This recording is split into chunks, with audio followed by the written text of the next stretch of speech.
যুবকেরা তরুণেরা বাপেরা আল্লাহ নবী নবী দয়াল নবী তায়েফের জমিনে গেলেন।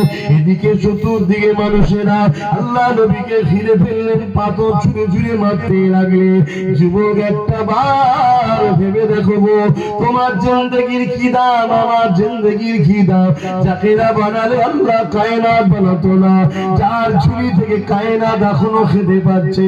খুব ভালো করে মনে রাখবে, তামাম কায়নাতের সৃষ্টি মালিক হলেন আল্লাহ, কিন্তু এই মালিকানার উপরে আমার নবীকে আল্লাহ পাওয়ার দিয়ে দিয়েছে।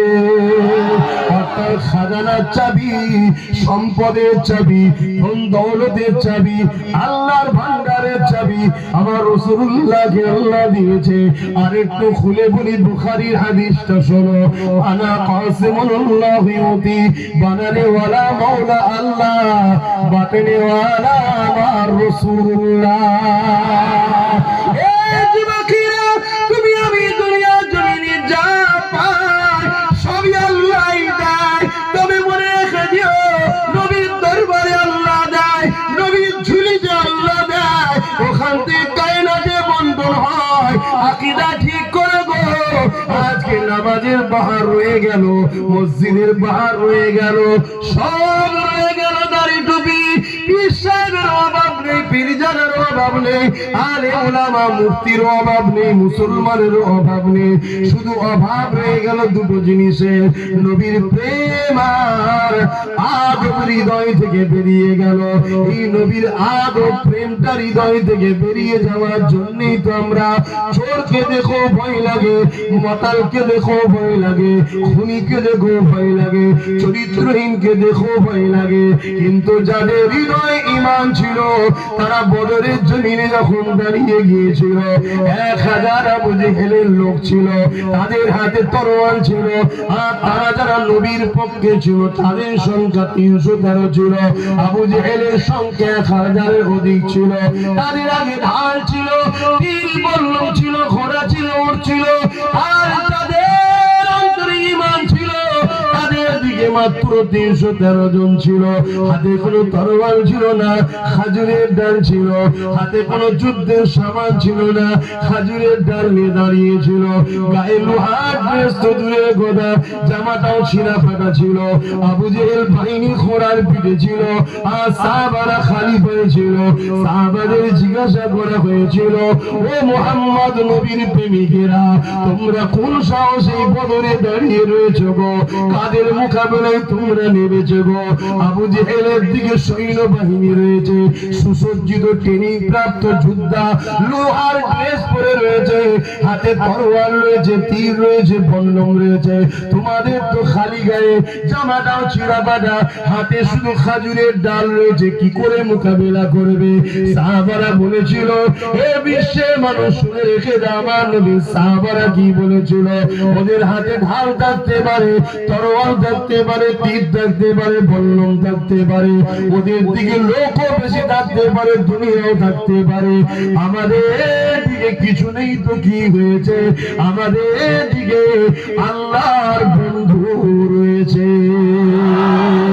আরো জোরে বলুন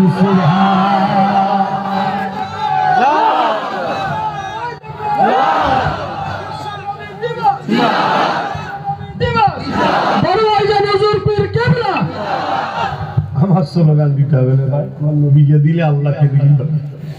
আমি তো নলখণ্ড মানুষ, ছোটখাটো মানুষ একটা। আল্লাহ যে দয়া করে আমাকে নবীর কথা বলার সুযোগ দিয়েছে, এর ঋণ শোধ করতে পারবো না। আল্লাহ যে আল্লাহ আমাকে বলার সুযোগ দিয়েছে, তুই বল আমার বন্ধুর কথা, তুই আমার বন্ধুর কথা বলবি, কিয়ামত দিন বন্ধুর কথা বলার জন্য তোকে বন্ধুর সাথে জান্নাত দেবো ইনশাআল্লাহ। এই সুযোগটা কে করে দিয়েছে? এই যে এত লোক জড়ো হয়েছে, আমি নিয়ে এসছি? তোমরা বলো আমি নিয়ে এসছি? আল্লাহ জড়ো করে দিয়েছে। যা আমার নবীর গোলাম আসছে, যা সবজি বস, আল্লাহ নিয়ে এসছে তোমাদের, ঠিক না? আবার আসলেও বিপদ। আব্বাস সিদ্দিকীর মাহফিলে যা বিপদ আছে না, তারপরেও আল্লাহ জড়ো করেছে না? করেন। যা যা। আর যাদের ঈমান আছে, হাঁকুন আগা, অ্যান্সার করা, দাড়ি চাটা, নামাজ কাজা করে, ভুল করে, আর সব গুনাহগার, অস্বীকার করছি। আমি তো মনে করি যতজন আছে এখানে শুধু নয়, পৃথিবীতে যত লোক আছে ইমানদারদের মধ্যে কোনো কাফেরের সাথে তুলনা করি না। ইমানদার আমার নবীর ভালোবাসার মানুষ যত আছে সবার মধ্যে সব থেকে বেশি গুনাহগার আমি, কিন্তু তারপরও জান্নাত পাবো। তিনি বলেন কেন? লা তাখনাতু মির রাহমাতিল্লাহ। আল্লাহ বলেছে, ওরে আমার দাস, ওরে আমার আব্বাস, তুই আমার রহমত থেকে নিরাশ হোস না। এই আয়াত সবার জন্য, আমি আমার ক্ষেত্রে লাগাচ্ছি, তুমি তোমার ক্ষেত্রে লাগাও। আল্লাহ তোমাকেও বলেছে, ওরে আমার দাস রে অমুক, তুই আমার রহমত থেকে নিরাশ হয়ে যাস না, তুই তওবা কর, আমি আল্লাহ বড় গফুর। 200 বছরের মনে আছে তো, শুরু তো বলেছিলাম, তাহলে আল্লাহ মাফ করবে ইনশাআল্লাহ, ঠিক না বেটি? কিন্তু তাদের মাফ নেই যারা বেঈমানের সঙ্গে মিশে আমার নবীর উম্মতদের মারে, যারা বেঈমানের সঙ্গে মিশে আমার নবীর মাদ্রাসাকে যারা ক্ষতি করে, তাদের সাথে শক্তিশালী করে। আজকে একদল লোক বোলডুজার দিয়ে মাদ্রাসা ভাঙছে না ভাঙে না? চেনেন না তাদের ঘরে?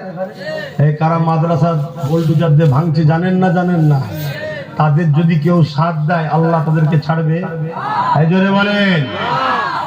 আর একদল লোক আবার মাদ্রাসা শিক্ষক বন্ধ করে দিচ্ছে। কেন বন্ধ করে দিচ্ছে? শিক্ষক না থাকলে ছাত্র দেবো না, ছাত্র না হলে মাদ্রাসা। তাহলে এ কি মাদ্রাসা ধ্বংস করছে না করেনি? কিন্তু এ বেটাকে চেনা একটু বড় মুশকিল। কেন বলেন তো? এই টুপি মাথায় ঘরে ঘোমটা দিয়েও আছে, বুঝতে পারছেন না? আমার নবী এজন্যই তো বলেছিল, উম্মত রে আমার কথা শোন। নবী বলেছেন কি? প্রকাশ্য দুশ্মনের থেকেও ছদ্মবেশী দুশ্মন, বন্ধু সুপে দুশ্মনটা বেশি ক্ষতিকারক। কে বলেছে? নবী বলেছে। আল্লাহ কিছু বলেছে সম্বন্ধে? কি গো শুনবেন না? কোরআন পড়েন তো নাকি? কোরআনে একটা সূরার নাম বলছি, আছে কি দেখুন তো, সূরা কাফিরুন। আছে আছে আছে না নেই বলুন? আর একটা সূরার নাম বলছি সূরা মুনাফিকুন। আছে না নাই? সূরা কাফিরুন কটা আয়াত? 6টা। কটা? আর সূরা মুনাফিকুন, সূরা মুনাফিকুন 65টা। ওটা তুমি চাকরি কটা? 65টা। আব্বাজানরা শুনছেন তো?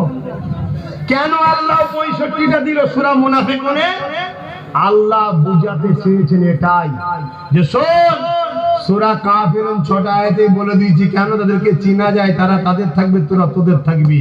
কিন্তু মুনাফিক এত ডেঞ্জারাস জিনিস, দাঁড়িয়েও রাখবে, টুপিও পড়বে, ওয়াজও করবে, বাবারাও করবে, নামাজও পড়বে, ঈদও যাবে, বকরা ঈদও যাবে, গোছও খাবে, সব করবে, কিন্তু তোর সব হারির খবর বেঈমানকে বিক্রি করে পয়সা নেবে। শুনছেন না শোনেন? মুনাফিক চিনা বড় মুশকিল, ঠিক না? এজন্য আল্লাহ মুনাফিকের সংখ্যা দিয়েছে কটায়? আয়াতে বুঝাতে 65টা। আল্লাহ বুঝিয়েছে প্রকাশ্য বেঈমানের থেকে মুনাফিক বেশি ভয়ঙ্কর। আর আমরা মুনাফিকের সঙ্গে মুখে মুগলে করছি, করছেন না? করে না? হ্যাঁ। আর মুনাফিক গুলি আবার আমাদেরকে যখন যা বলি তখন বলে উনি বুশের সাথে হাত মিলিয়ে রেখেছে। বলে না? বলে না? বলে না? বলে না? হায় হায় হায় হায়। মদ আবার বলে আমি পবিত্র করব। মদ আবার বলে আমি পবিত্র করব। আর একটু বলবো, পুরুষ আর নারীর বীজখানে আরেকটা রয়েছে, কি জানো? জানেন তো নাকি? তারা যদি বলে আমি সন্তান দেবো, সেটা যেমন হাস্যকর, তার থেকে বড় হাস্যকর হলো ছদ্মবেশী বেঈমান মুনাফিক যদি বলে আমি তোমাদেরকে সেব দেবো। এর চেয়ে বড় হাস্যকর আর কিছু নেই। শুনছেন? নিজের বাচ্চার ভবিষ্যৎ নিজেরা ভাবছেন, যেমন আরো ভাবা শুরু করুন। আল্লাহ কারো দ্বারা দিয়ে শুরু করায় একদিন ওই মিশন পুরো এলাকাতে ছড়িয়ে যায়। জোরে বলুন সুবহানাল্লাহ। আমার নবী মক্কা থেকে শুরু করেছে, ওখান থেকে মদিনা, মদিনা থেকে শুরু হয়েছে, তামাম পৃথিবীতে মিশন ছড়িয়েছে না ছড়ায়নি? আল্লাহ চাইলে ফুরফুরার দাদা হুজুরের দরবার, ওখান থেকে ভাঙড়, ভাঙড় থেকে আল্লাহ চাইলে সারা দুনিয়াতে দিনের মিশন, হকের মিশন, ন্যায়ের মিশন, এতিমের পক্ষে, গরিবের পক্ষে, অসহায়ের পক্ষে এ আস্তে আস্তে ছড়িয়ে যাবে। বলুন ইনশাআল্লাহ, আরো জোরে বলুন ইনশাআল্লাহ। ধৈর্য আছে তো নাকি? ধৈর্য আছে তো নাকি? না খিদে খুব লেগেছে? খুব জোর খিদে লেগেছে? আহা, আমার নবী পাক যখন তায়েফের জমিনে গেলেন, শুনছো আমার ভাইরা, লোকগুলো পাথর ছুঁড়ে ছুঁড়ে আমার নবীকে মারছে, একটার পর একটা পাথর চারিদিক দিয়ে আসছে। যিনি না হলে কুল কায়নাত আল্লাহ বানাতেন না, সেই নবীর চেহারা মুবারক ফেটে রক্ত ঝরছে। ভেবে দেখো, যারা পরিমাণ যদি দিলে প্রেম থাকে, নবীর দিনের ক্ষতি করো না। যত বড়ই গুনাহগার হও, যত বড়ই গুনাহগার হও, উচিত তো নয় গুনাহ করা, তারপরেও বলছি যদি নবীর দিনের ক্ষতিকারক না হও, মার খেয়ে মার খেয়ে মার খেয়ে মার খেয়ে একদিন না একদিন তুমি জান্নাতে কিন্তু যাবে। জোরে বলুন সুবহানাল্লাহ। আর তুমি যদি নবীর দিনের ক্ষতিকারক হয়ে যাও, তোমার নাজাত ওই যে জাহান্নামে ঢুকবে, বেরোনো আর কোনোদিন হবে না।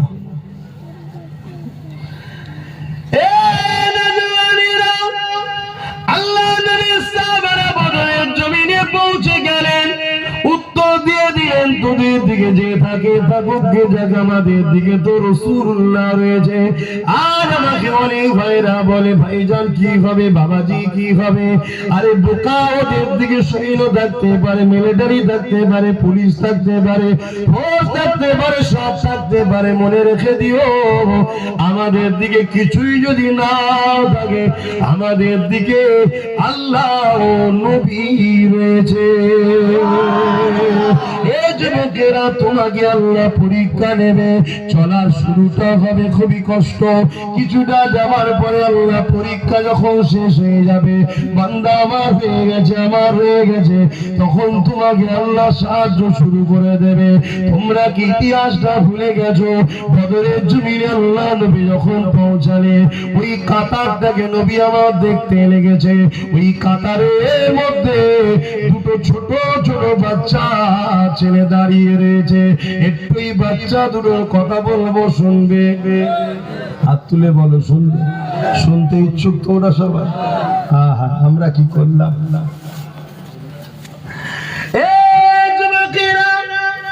ওই বাচ্চা দুটোকে আল্লাহ নবী এখন দেখতে পেয়ে গেলেন। আল্লাহ নবী বাচ্চা দুটোকে বলতে রয়েছে, বাবা ছেলে, এখানে তোমরা কেন বাবা? এটা তো লড়াইয়ের ময়দান রে বাবা, যে যা ঘরে ফিরে চলে যাও বাবা, মায়ের কাছে ফিরে যাও বাবা। ওই ছেলে দুটো বলতে লেগেছে, আর রাসূলুল্লাহ হাবিবাল্লাহ, আমরা আমাদের মাকে বলে এসেছি, মা আমাদেরকে বলেছে বাবা তুমি যাও বাবা, চলে যাও বাবা। 10 মাস 10 দিন করে তোমাদেরকে পেটে ধরেছিলাম, দুজনই এক মায়ের সন্তান। বাবা তোমরা যাও, আমার দুটো ছেলে আল্লাহ দিয়েছে, দুটোকেই দিয়ে দিলাম। বাবা তোমরা যাও বাবা, আল্লাহ নবীর দুশমনকে মারবে, না আল্লাহ রাহে নিজে শহীদ হবে। যাও বাবা, পিছন দিকে তাকাবে না বাবা। ইয়া রাসূলুল্লাহ হাবিবাল্লাহ, আব্বা আমার আম্মা জান এটা বলে পাঠিয়ে দিয়েছে। আমাদের অনেক মা আছে, আমাদেরকে রুখে নেয়, বাবা যাস না রে বাবা, কি হবে না হবে, মনে রেখে দেবেন আম্মা, ও সন্তান আপনাকে আল্লাহ পরীক্ষার জন্য দিয়েছে। ওই সন্তান আপনার যতটা না আপন, তার থেকে বেশি আল্লাহর সৃষ্টি, আল্লাহ ওর জন্য বেশি আপন। আল্লাহ যদি তার সৃষ্টিকে জালিমের গুলিতে শহীদ করাতে চায়, মা তুমি রুকার কে? কেননা আল্লাহ তার সৃষ্টিকে জালিমের গুলিতে শহীদ করিয়ে এর বিনিময়ে কিয়ামতের দিনে শহীদের মেম্বারে বসাতে চায়। আল্লাহ যদি তার দাসকে দুনিয়ার জমিনে জালিমদের বিরুদ্ধে লড়াই করিয়ে জেল খাটিয়ে খাটিয়ে খাটিয়ে ইমামে আজমের মতো যদি জেলখানা থেকে লাশ বার করাতে চায়, মারে তুমি আমি কে রুকায়? আল্লাহ তো দিয়েছে তোমাকে আমাকে কিছুদিনের জন্য, কিন্তু এই মালিক তুমি তোমার বাচ্চার মালিক নয়, মালিক হলেন সৃষ্টিকর্তা। হ্যাঁ, তোমার বাচ্চা যখন গান শুনতে যায়, মা তোমাকে বারণ করা দরকার ছিল, বারণ করুনি। তোমার বাচ্চা যখন যাত্রায় যায়, মা তোমার বারণ করা দরকার ছিল, তখন করুনি। তোমার বাচ্চা যখন চোরেদের সঙ্গে পতাকা ধরে হাঁটতে যায়, মা তখন বারণ করা দরকার ছিল, তখন করুনি। তোমার বাচ্চা যখন ইসলামের দুশমনদের সঙ্গে উঠা বসা করে, মা তখন তোমার বারণ করা দরকার ছিল, তখন করুনি। মারে, ইসলাম শুধু নামাজ দাড়ি টুপির মধ্যে নয়, ইসলাম সমাজের বুকে সন্ত্রাসকে মিটিয়ে দিবার নাম ইসলাম, সমাজের বুকে মিথ্যাকে মিটানোর নাম ইসলাম, সমাজকে মদ মুক্ত করার নাম ইসলাম, সমাজের বুকে জিনারা বিচারি বন্ধ করার নাম ইসলাম, সমাজে নারীদের মর্যাদা দিবার নাম ইসলাম, সমাজে নারীদের উপরে জুলুমকারীদেরকে জুলুম বন্ধ করার নাম ইসলাম, সমাজের গরিবদেরকে সাহারা দিবার নাম ইসলাম, সমাজের এতিমদেরকে আশ্রয় দিবার নাম ইসলাম, সমাজে ক্ষুধার্ত মানুষের খানা খাওয়ার ব্যবস্থা তৈরি করার নাম ইসলাম। মা দিনকে বুঝতে পারলে না, মা দিন এখনো জানতে পারলে না। দোস্ত তোমাদের নয়, দোস্ত আমার, আমাদের বলবো না, আমার। আমি তো শুধু এসেছি বাবারা বাবারা বাবারা করে চলে গেছি, দিনই তো বুঝাইনি। দোষ এদের হবে কি করে? আজ যখন বুঝাতে শুরু করেছি, সাপের ম্যাচে পা তুলেছে, সাপ ফোনা দিচ্ছে, অথচ আমরাই দুধ কলা খেয়ে বড় করেছি। মজ হবে না, থাকবে 4:30 নামাজ হবে। দোয়া তো সব সময় চাওয়া হচ্ছে, আর একটু হোক না আলোচনা। কি বলছেন আমার উলামা ভাইয়েরা? আপনারা সব তৈরি তো নাকি? হক কথা বলতে হবে। কেন? জবান আল্লাহ দিয়েছে।